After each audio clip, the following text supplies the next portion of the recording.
The reason you're still in the same financial position you were in 3 years ago has almost nothing to do with your income, your spending, or your discipline. It has everything to do with three specific groups of people you see every single week, and none of them know they're doing it.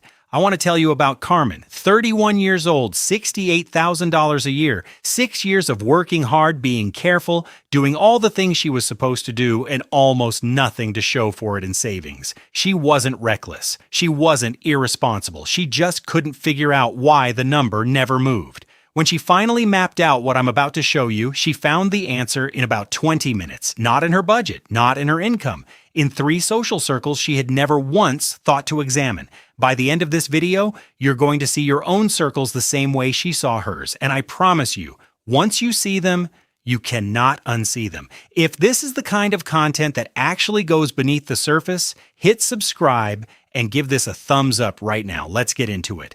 Before we go through the three circles, let me give you the number that makes everything that follows make sense. Think about the last financial decision you made. Doesn't matter what it was. There is a very strong chance that decision was shaped more by the people around you than by anything you consciously chose. Not influenced a little, not nudged, shaped, determined. At a level most people find deeply uncomfortable when they finally hear the number. Harvard social psychologist David McClelland spent decades studying what actually separates people who build significant wealth from those who don't.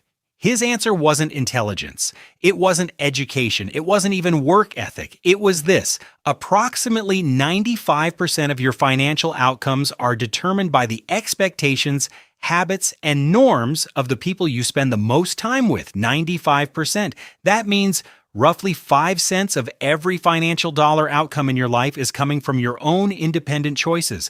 The other 95 cents is coming from your environment. That is not a motivational number. That is a diagnostic one. Here are the three environments, the three circles where that 95% gets decided. Carmen had all three working against her. You might too. Circle number 1, the comfort circle. The people who love you and accidentally limit you. Carmen's comfort circle was tight. Childhood friends from her neighborhood, a close family, the kind of group that shows up when things get hard. Good people, genuinely good people. And every single weekend, that group had a financial script running that Carmen had never once examined. It showed up in small things. Someone would mention a new investment and the energy in the room would go slightly flat, not hostile, just flat. Nobody followed up. The topic moved on. When Carmen started talking about wanting to build real wealth, she noticed the same subtle cooling. You've changed? You think you're too good for us now? Nobody said it directly, but she felt it. This is called social homeostasis. Every close group has an unspoken financial normal, and when someone starts to move outside that normal, even in the right direction, the group applies pressure to pull them back. Not out of cruelty, out of comfort. Change in you threatens the stability of us. Here is what that invisible pressure costs in actual money. 1/3 of every dollar Carmen spent each month was not going toward anything she consciously chose. 1/3 of her money, gone, month after month, not on needs, not on values, but on belonging, on maintaining the financial normal of her closest group. A University of Michigan study found that peer spending norms account for up to 35% of individual consumer spending decisions. For the average middle-class American, that is between $8,000 and $14,000 per year, spent not on genuine needs, but on social belonging. Carmen's version, $500 a month on group activities, dinners, and trips the circle expected. $6,000 a year she never consciously allocated. Now let me ask you something. When was the last time someone in your closest circle asked you what you're investing in? Just think about that for a second. Now you might be thinking, but these are my real friends. I can't just change how I show up for them. And I'm not asking you to. The fix is not subtraction. It is deliberate addition. You don't leave the comfort circle. You stop letting it be your only financial reference point. The people who love you don't need to change. Your awareness of their invisible influence does. Here is your specific action this week. Open your notes app right now or grab a pen. Write this sentence and complete it honestly. In my closest circle, talking about blank feels like blank. For example, in my closest circle, talking about investing feels like showing off. Or in my closest circle, saying no to a group trip feels like rejection. Then ask yourself one question: is this rule mine, or did I inherit it? That question alone is worth more than most financial books you will ever read. Circle number 2, the colleague circle. Same building, same salary range, same financial ceiling. Carmen spent 40 hours a week with her colleagues, more waking time than with almost anyone else in her life. And in 6 years of working alongside them, the financial conversation never, not once, moved beyond salary. Who got a raise? Who got passed over? What the bonus structure looked like? That was the entire financial world of her colleague circle, and without realizing it, Carmen had let that world become her financial reality.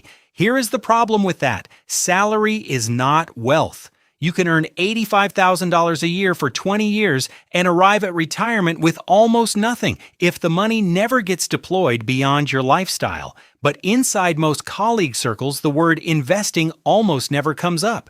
The word assets almost never comes up. The ceiling of the financial conversation is the paycheck, and the paycheck becomes the ceiling of the financial imagination. Here is what that ceiling costs, measured not in feelings, but in retirement accounts. Most of Carmen's colleagues were solidly middle-class earners, good salaries, stable careers, decades of work ahead. The Federal Reserve's 2023 survey of consumer finances found that the median retirement savings for Americans aged 55 to 64, the peak earning years, is just $185,000. The amount needed to retire without reducing lifestyle, $1.27 million. What most solidly middle-class earners actually have, $185,000. The gap, over $1 million. Built quietly, over decades. One salary-only conversation at a time. Nobody at work is going to teach you how to leave work behind financially. That is not a cynical statement. It is just true. The colleague circle optimizes for the job, not for your freedom from it. Now you might be thinking, I can't control who I work with. I don't get to choose my colleagues. You're right, you can't choose your desk neighbors, but you can choose your professional network. Those are completely different things. You don't need a wealthy mentor at your company. You need one real financial conversation with one person in your broader professional world who operates in a different financial paradigm. One conversation is enough to permanently expand what feels financially possible to your brain. Here is your specific action this week. Think of one person in your industry, on LinkedIn, in a professional group, anywhere in your extended work world, who you've noticed talks about investing, building assets, or thinking beyond their paycheck. Send them one message this week, not asking for advice, not pitching anything, just this: hey, I've been thinking more seriously about investing. Would you be open to a quick conversation about how you got started? One conversation with someone operating at a different financial level is worth more than 6 months of consuming financial content alone. Circle number 3, the digital circle. The most powerful financial influence you never chose. This is the one nobody sees coming. And honestly, it might be the one doing the most damage. Carmen's digital circle was never something she thought of as a social circle at all. It was just her phone, her Instagram, the content she scrolled through between meetings before bed, in the 10 minutes she was waiting for her coffee. Harmless background noise? It was not harmless. The digital circle was quietly, constantly building Carmen's financial reference point for what a normal life at 31 should look like. Not through one big moment, through 10,000 small ones, every aspirational image, every lifestyle reel, every product that someone who looked like her seemed to just casually afford. Her apartment started to feel inadequate. Her car started to feel behind. Her wardrobe started to feel like it needed an upgrade she hadn't budgeted for. And the most dangerous part? She had never chosen any of it. An algorithm built for engagement, as not for her financial future, had assembled her entire digital circle, and it was costing her more than her comfort circle and her colleague circle combined. Here is what that scroll is actually worth in dollars. A 2023 NerdWallet survey found that 40% of Americans admit to overspending specifically because of content they saw on social media in the previous 30 days. Average social media influenced overspend per month, $177. Per year, $2,124. That $2,100 invested at 7% average return over 20 years is over $103,000 in lost wealth. Carmen's version, $190 a month in purchases she traced directly to content she'd seen. She hadn't noticed until she looked. Your digital circle was built by an algorithm, not for your future, for their revenue, and it has been working perfectly. Now you might be thinking, social media doesn't actually affect me that much. I know what I'm looking at.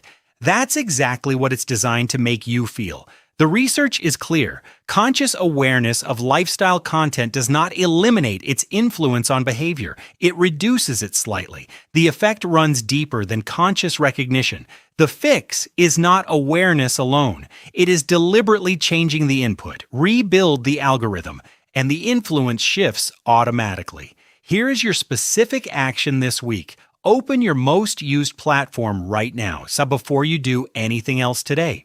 Look at the first 10 accounts that appear in your feed. For each one, ask this specific question. Does following this account make me feel like building, or does it make me feel like spending? Unfollow anything in the spending category. No hesitation, no guilt. Then actively search and follow 5 creators who talk about building wealth, investing, or financial independence. You are not just cleaning your feed, you are rebuilding your financial reference group intentionally for the first time in your life. Carmen found all 3 circles in one sitting. 20 minutes with a piece of paper. She did not overhaul her life. She did not leave her friends. She did not quit her job. She took one specific action in each circle. She wrote down the unspoken money rule in her comfort circle and stopped letting it run unconsciously.